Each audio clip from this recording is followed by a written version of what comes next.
जइबे बटेश्वर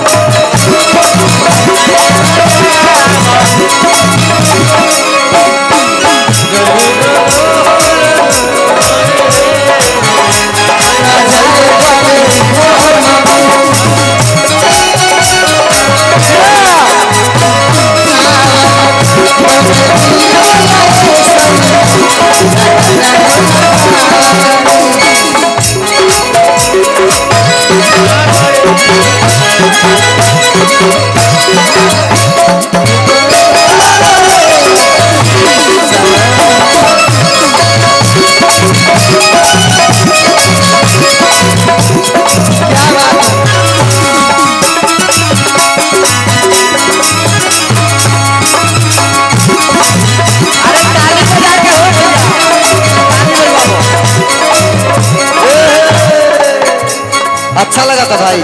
अगर अच्छा लगा तो भैया के लगे एक ताली बजा दो तब मानो हम अच्छा लगा था। ऐसे ही ताली बजा एगो ताली बजा था एक बहुत ए जगह एक को हाथ हो भोलेनाथ के एक को भक्त है जगह भोलेनाथ के एक को भक्त हो। अरे भाई ताली बजाओ यार मेहनत अच्छा भोलेनाथ के भक्त का हाथ उठाओ तो एक बार हमार ताली हो जाएगी चाहिए भाई के लिए। हमार भक्त ना बाबा भोलेनाथ के भक्त हाथ उठाओ तब ना देखो और कहना भोलेनाथ भगवान की महुआ में लागल हो गइला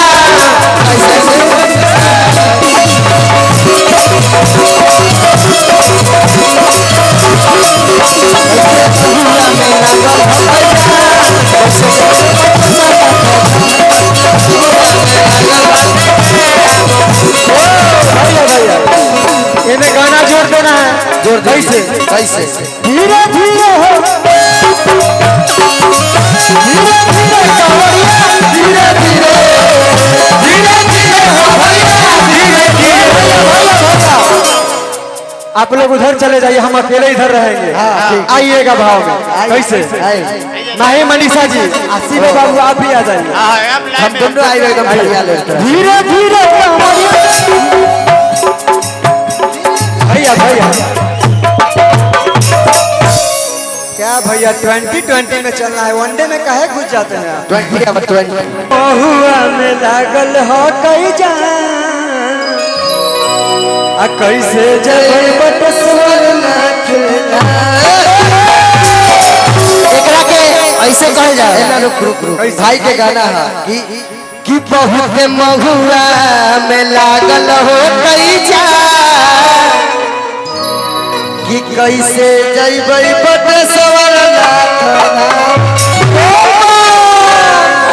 मनीष बाबू गरेजा छीन लेला तू हम बहुत तारी कहेगा भैया कि बहुते अंधारा बर में लागल बाटे ई बटेश्वर नाथ धाम हो उ धाम का अलग बन भैया ई के जाम के बाद चलता का हो सही बात शिवा बाबू। हां भैया एकरा के महुआ हटा के अंदरा बर कर दो बड़ी अच्छा लगेगा। लेकिन उससे पहले कहे के बाद बिहार में 2 गोला होकेला ये 3 गोला बा ना ना सब ये 2020 में चलेगा। सब भगवान पब्लिक जे भी देखा ताड़े सब शिवा भगवान बाबू आई 2020 में अब चलेगा।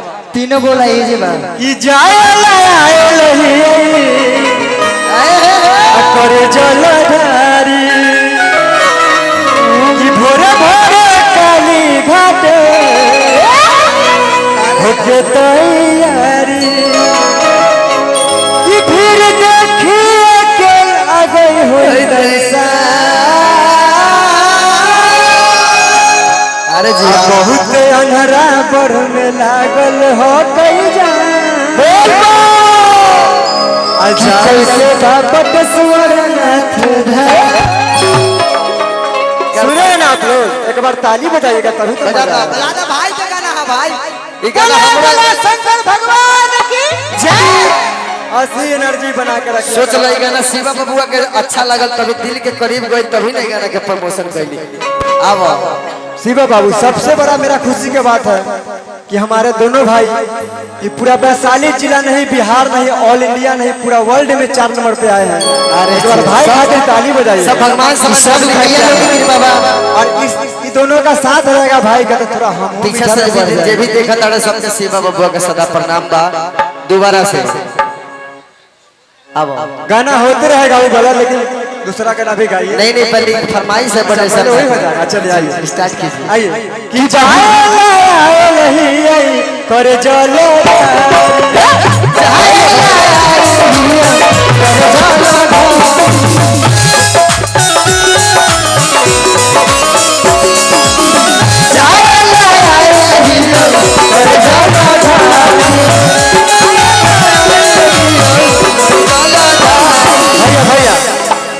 फुल कॉपी भैया, थोड़ा कैमरा वाला फोकस कीजिए, फोकस कीजिए। है कि हम डांस करते हैं ज्यादा, ठीक है। डांस और इसकी भाई हमारे दिल के करीब, डांसी के फोकस मास्टर, डांसी तो सिखा अरे दिया भाई मेरे, ये दोनों लोग का सपोर्ट है भैया, ताली बजाइएगा आप लोग। अम्मा ही मनो साहब 3, 4, 5 आप लोग कौन है नहीं मालूम, लेकिन आप लोग का नाम वही सुने हैं। 3, 4 मालूम नहीं है, बुरा मत मानिएगा, लेकिन आप लोग है माही मनीषा जी। चलिए गोलू भैया, भैया थोड़ा देखिएगा, कैमरामैन फोकस कीजिएगा कि जाए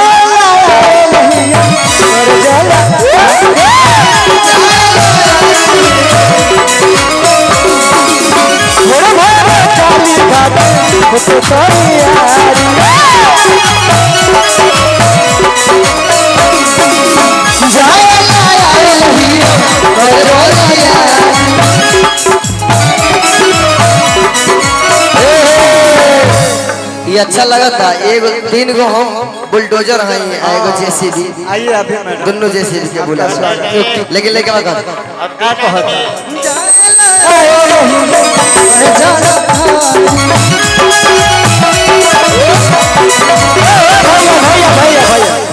मनीष बाबू आवत तू हूँ आवत नहीं, शिवा बाबू आप उधर रहिए, हम इधर रहेंगे। कैमरामैन फोकस कर। अरे हमारे मुन्ना मवाली मिला के, ठीक है, हैदराबाद भैया की तरफ से बहुत बहुत पुरस्कार।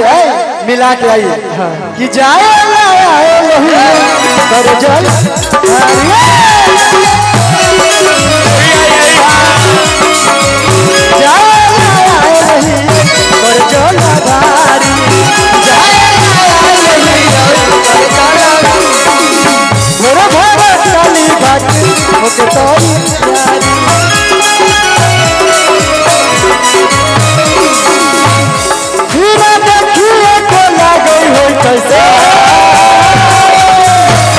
अब एक रखनी अपना स्टाइल में बजाइए, हमारा स्टाइल। आगे भीड़ा देखिए के लागल होतै जा,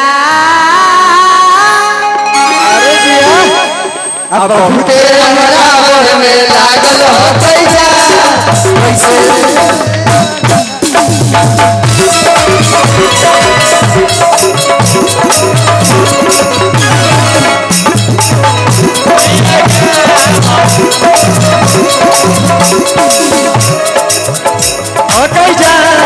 कैसे जइबे बक्सर घाट था।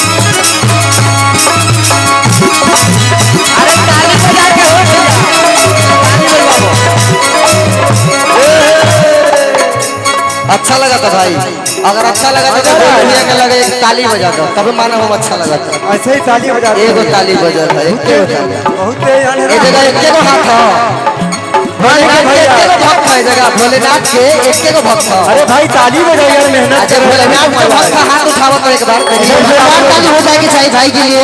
हमार भक्त ना बाबा भोलेनाथ के भक्त हाथ उठाओ तब ना देखो, और कहने भोलेनाथ भगवान की से बहुआ में लागल होतै जा, ऐसे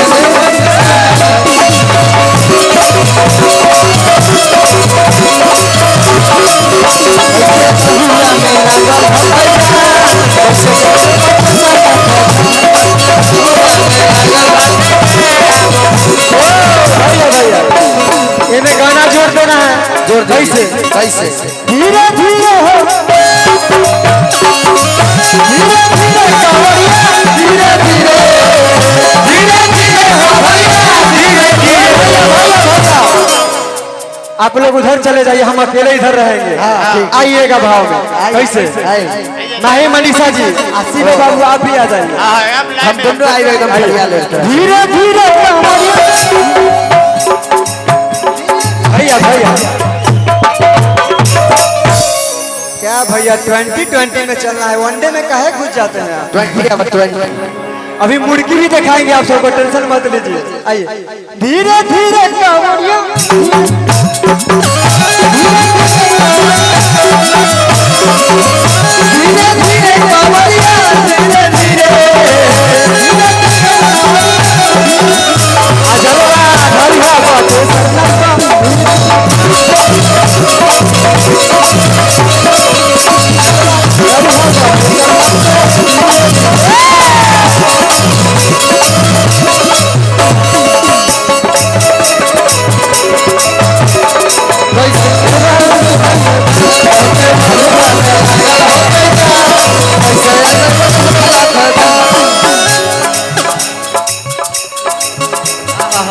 गर्मी लगता बड़ा अब थका मत बनिए ना बताओ लागल हो गई जा गाए के बाबा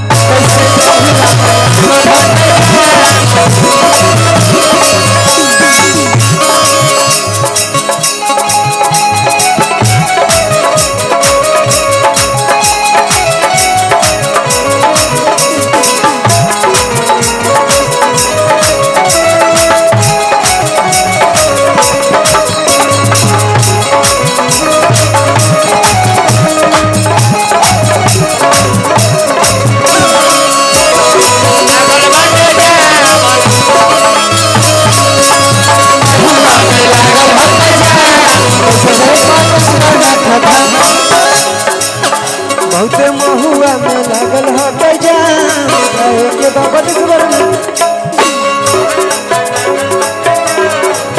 भैया इस तरह एक भाव में चल रहा है तरह का मुड़की मार लेते हैं आप लोग फोकस कर लीजिएगा आइएगा बहुते महुआ में लागल हो गई जा गाए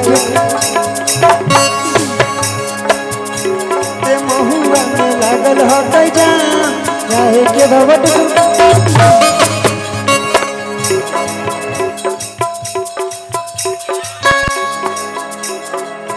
बहुते महुआ में लागल हो गई जा जाए के बाबा स्वरनाथ धाम उड़ा दो भैया बहुते महुआ में लागल हो